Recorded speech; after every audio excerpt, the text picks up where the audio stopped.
हम सब जानते हैं कि सांसद राजा नहीं होता, वो सेवक होता है, बिल्कुल ठीक बात है। तो ये जो आपत्ति इस पर उठ रही है, ये ठीक आपत्ति उठ रही है।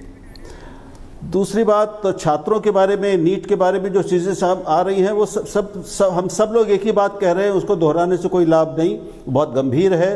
मैं सिर्फ ये कहूँगा कि इतने लंबे समय से ये चल रहा था, लेकिन इस गड़बड़ को और इतनी बड़ी व्यापक गहरी गड़बड़ को पहले पकड़ा नहीं जा सका। उस व्यवस्था की ये कमियां थीं, उस तंत्र में ये कमियां थीं, उसमें कुछ शामिल थे लोग इसमें घोटाले में, इसको पकड़ा नहीं जा सका।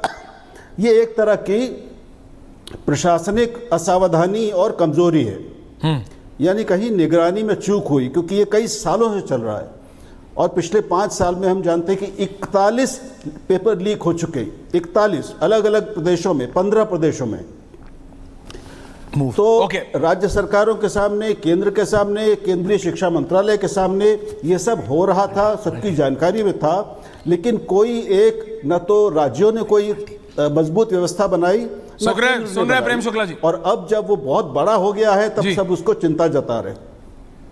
ओके विजय जी, तो तीसरी बात सर, तो पता नहीं सेंगोल की बात अभी आपकी चर्चा में आई है कि नहीं? नहीं आई ना सर, सेंगोल की प्लीज आई, बताइए ना। कुछ कहना हो तो मैं ये कहूं, प्लीज बोलिए। तो सेंगोल को जिस तरीके से लाया गया, वो एक हिंदू धार्मिक प्रतीक की स्थापना की पूरी, सेंगोल विजुअल्स प्लीज। उसके साथ साधु सन्यासी उसी वेश में आए हुए थे जी। मैं समझता हूं कि भारत जैसे बहुधर्मी देश में, जिसका संविधान और राज्य का तंत्र पंथ निरपेक्ष है, किसी एक पंथ के इतनी प्रमुखता संसद में नहीं करनी चाहिए, इससे बचा जाना चाहिए। तो ये अगर किया गया होता तो बेहतर होता। आखिर इससे पहले भी जब संसद रही है, 75 साल देश चला है, बिना सेंगोल के चला है, तो क्या कोई राष्ट्रीयता नहीं थी भारत? विजय जी, समस्या ये है कि जो ये विचारधारा है इस समय, सत्तारूढ़ विचारधारा है, वो ये मानती है कि हिंदुत्व ही राष्ट्रीयता है। मैं बहुत सारे लोग विपक्ष से सहमत नहीं है, मैं भी इससे सहमत नहीं हूं। हिंदुत्व अलग चीज है, भारत की राष्ट्रीयता अलग चीज है। हम सब की राष्ट्रीयता भारतीय है, वो हिंदू राष्ट्रीयता नहीं है, ना वो मुस्लिम राष्ट्रीयता है। विजय त्रिवेदी, अंतर को अगर हम ध्यान नहीं रखेंगे और सत्ता ध्यान नहीं रखेगी तो इससे नुकसान होगा। ओके विजय जी। ऐश्वर्या, राजनेताओं को जितना मैं समझता हूं उतना ही उलझता रहता हूं। उनको समझना बहुत मुश्किल काम, बहुत मुश्किल है। और गेट एवरीवन ऑन इट। जो राजनेता कहते हैं उस बात को उसी तरह से ब्लैक एंड व्हाइट में लेना, ये और उलझन वाली बात है। अनुराग भदौरिया को तो बहुत ही मुश्किल है। राजनेता की एक बात एक मैसेज के साथ होती है। सर, अयोध्या का राजा कहना अवधेश जी को वो गंभीर या ऐसे ही नहीं कह दिया अखिलेश जी ने, कुछ सोच के है ना, कुछ सोच के कहा। कुछ माइंड। राजनेताओं को मैं बहुत गंभीर मानता हूं कि वो हर बात किसी न किसी मसले से, किसी बात से करते हैं।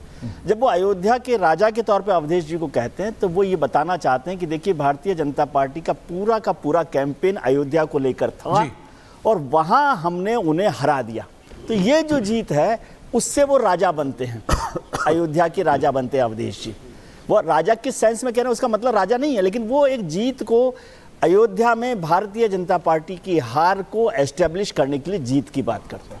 जब सेंगोल की बात करते हैं आर के चौधरी साहब, तो वो सेंगोल की बात नहीं कर रहे हैं।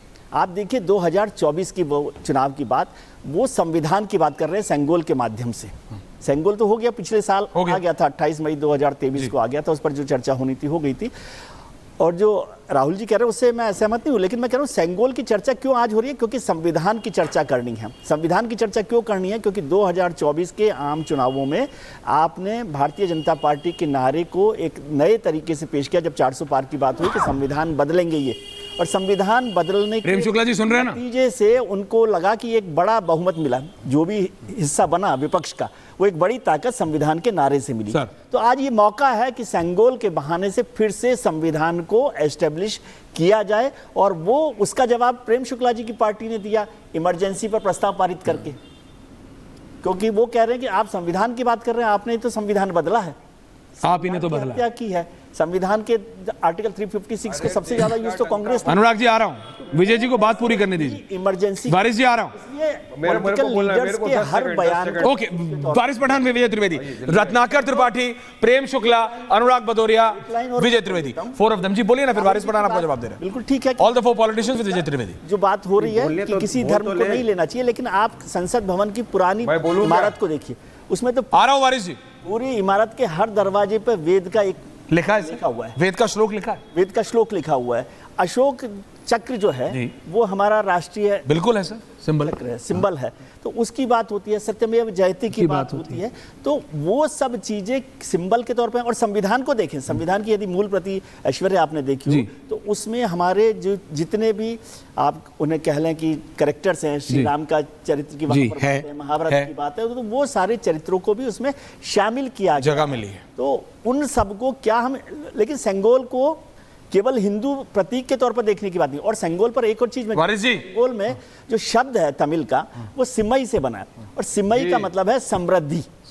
तो क्या उसमें प्रॉब्लम क्या है? समृद्धि से किसको प्रॉब्लम हो सकती है? जी वारिस पठान जी, मेरे को हटा दीजिए। हाँ, 4 लीडर्स बोलिए। देखिए ऐश्वर्या, सबसे पहले तो सबको समझना होगा कि प्रेम शुक्ला जी आ रहा हूं। इसका डंका विदेश में बचने लग गया है। आज ही विदेश के यूएस के यूनाइटेड स्टेट के जनरल सेक्रेटरी एंटोनी ब्लिंकन ने क्या कहा? भारत देश के अंदर हेट स्पीच बढ़ती जा रही है, माइनॉरिटी के घरों को बुलडोजर से उखाड़ा जा रहा है, जो जुल्म होता जा रहा है मुसलमानों पे। तो सोचिए देश को किस दिशा में ये बीजेपी वाले लेके जा रहे हैं, किस दिशा में। बाहर का देश का जनरल सेक्रेटरी इस तरह की बात कर रहा है। मगर यहाँ पे ताज्जुब एक बात का ये भी हो रहा है कि सेक्युलर पार्टियां भी मुंह में दही जमा कर बैठी है। अफसोस तो यही बात का है कि वोट दिया है मुसलमानों ने भर भर के, मगर मुसलमान अल्फाज इनके मुंह से क्यों नहीं निकलता, ये मैं पूछना चाहता हूँ सो कॉल्ड सेक्युलर पार्टियों से भी। देखिए आगे भी चुनाव आने वाले हैं नहीं, आप ये मत समझिए कि हमने चुनाव हो गया, हमने वोट बटोर लिया, ले लिया मुसलमानों का। नहीं, मुसलमान समझदार हो चुका है, समझ गया है कि हमने आपको वोट दिया, आप तो हमारी तरफ से बोल नहीं रहे हो। यूनाइटेड स्टेट का जनरल सेक्रेटरी एंटोनी ब्लिंकन बोल रहा है, आप खामोश बैठे हो। क्यों ऐसा करना भाई? क्या हम इस देश का है हिस्सा नहीं है? 4% तो बच गए सिर्फ पार्लियामेंट में। तो हमने तो यही कहा ना लोकसभा के स्पीकर को भी कि सर हमको भी ज्यादा मौका दीजिए हमारी बातें रखने का, वरना अगर हम भी नहीं बोलेंगे तो कौन बोलेगा। तो इस दिशा में अगर देश जा रहा है तो उस देश को पहले सबको साथ में आना पड़ेगा। डेमोक्रेसी को मजबूत करना है, संविधान को बचाना है, तो पहले तो ये हेट स्पीच या अनाप शनाप जो लोग बात बकवास करते हैं। वारिस जी आप बात समझिए, मोदी 8 तारीख को रशिया जा रहे हैं, पुतिन से मिल रहे हैं, अमेरिका अपनी थ्योरी लगाएगा, आप उधर अमेरिका की थ्योरी में मत जाइए, आप अपनी थ्योरी पे मत जाइए। अनुराग भदौरिया जी मैं चाहता हूं आप रहें।